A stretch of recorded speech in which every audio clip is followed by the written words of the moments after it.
Au premier semestre de l'année 2016, nous avons vendu 1 567 000 voitures, ce qui représente une progression de 13,4%, 14% en Europe et 12,5% dans le reste du monde. Bon, je balaye ces chiffres pour vous donner un peu de détails sur ce qui s'est passé. En Europe, grâce au lancement de nos nouveaux modèles, nous progressons dans pratiquement tous les pays. Notamment, si on prend l'exemple de la France, nous gagnons 0,5 points de part de marché. Dans le reste du monde, nous progressons dans toutes les régions, notamment un point particulier sur la région Afrique, Moyen-Orient, Inde, où les ventes progressent de 38%. Alors, quelques exemples pour illustrer cette performance. En Inde, nos ventes sont pratiquement multipliées par 3. En Iran, nos ventes sont pratiquement multipliées par 4.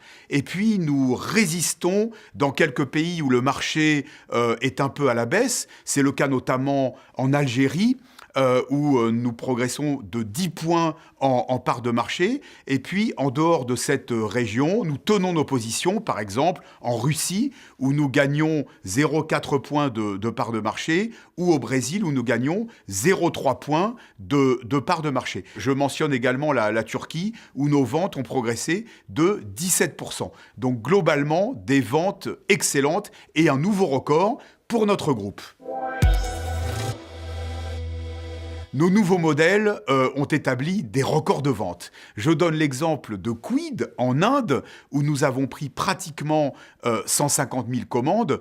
En Europe, nous avons renouvelé tout le haut de gamme.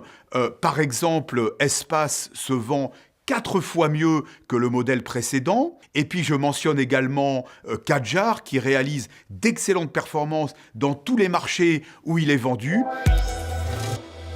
Toutes les marques du groupe progressent. C'est le cas évidemment de la marque Renault. Nous gagnons 0,4 points de part de marché avec la marque Renault en Europe. La marque Dacia établit un nouveau record, pratiquement 300 000 ventes depuis le début de l'année, ce qui représente une progression de 2,5%. Et puis enfin, la marque Renault Samsung Motors, où les ventes progressent en Corée de 26%, notamment grâce au lancement extrêmement réussi de SM6. Et ça n'est pas terminé puisque le festival continue avec le lancement de nouveaux modèles, Scénic, Grand Scénic, Alaskan, Koleos et d'autres nouveautés encore sur le deuxième semestre de l'année 2016.